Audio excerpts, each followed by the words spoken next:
abatuze mu kibuga ekirugazi banenyeze omuvubuka Lasito Kalanzi yavudde nerangirira nga bwali omu ku batujja abakabenja KDF akaze kakola ebikolo by'okuba na Uganda muli okutega bomu Kampala n'okuba nga yebasa abayizi b'essomero biriha empondo mu kire kya Kesoro mukaaga Kasese yenzo mukuba ADF abakubya abane Kasese twasa abana 7 wadde mulangirira ebitaliyo na yenzo mukuba tujju amanyi Kalanzi nadala ku Market Street emanju wakatale kalugazi sentu bamwe wonyiza niyesa ku musango munene nnyo okwenkana bwe gutyo talina buzibu naye fujjo lya kibuguka abana okukola ebitajja Kalanzi gaita ku kibanyi ky'omukuto ogwa TikTok era labise nga alalika nga bayina enteekateeka okutega bomu endala mu Kampala olwaleero ate ng'ennaku z'omwezi 21 tebalinya mu kibuga tugenda bakuba bomu kuba tuteze mu bitundu bingi feba omuntu aba ADF faba parliamentary avenue bomu yakuba omwagiraba mumugira muzanya kyokolo yafulumiza akatambi akalala nga yeetonda nti yabadde mu kusaaga Olera yita muganda wa Private Wilson Sabiti wa PDF yatta yali minisita mbizi w'abakozi omugenzi kyawusingula nga lyabanja omulamu gwa muganda we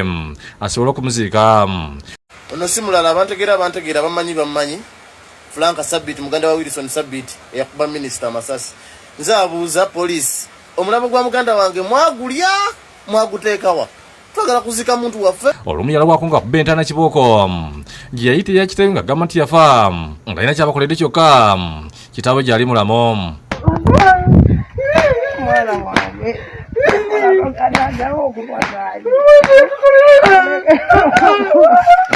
naye ate mwana wattu ngenda okunoonyereza ng'omusajja taata we waali musajja mulamu kitaawe mumaye musajja bamuyita Mujabi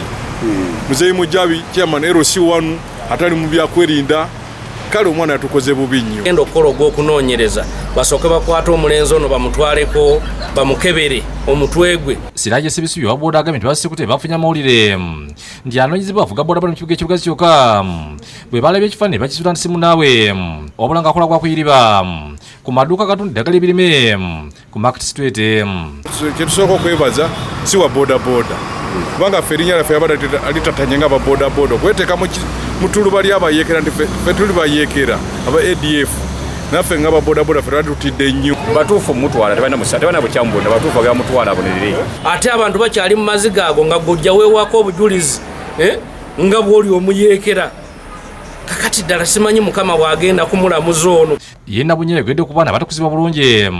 ne batukokola ebyagala ng'ono ebyamuviiriddemu okweteekako emisango mwana yenna akulire mu kumanya Katonda naye abantu abamu baamala gakulamuwawa era wensabira abavubuka abakozesa omutimbagano mugukozese mu bulambulukufu bwagwo kuba gugenda baleetera ebizibu omwogezi wa poliisi Mutidi Byasizibwa SP Helene Butota akasiza nga bwe yakwatiddwa era okunoonyeza kugenda mu maaso kituufu tulina omuntu gwe tukutte amanyikiddwa nga Kalenzi Resto wa myaka 25 aseba nabuyikwe nerugaza obutatya tyona okunoonyeza kunaaba kuwedde wakutwalira mu kkooti ku misango emituufu so sawa yonna okunoonyeza wekunaba kuwedde ajja kuba nga atwalibwa mu kkooti awerembe n'emisango mukaza Kivumbi yakusakidde gule lwawukere TV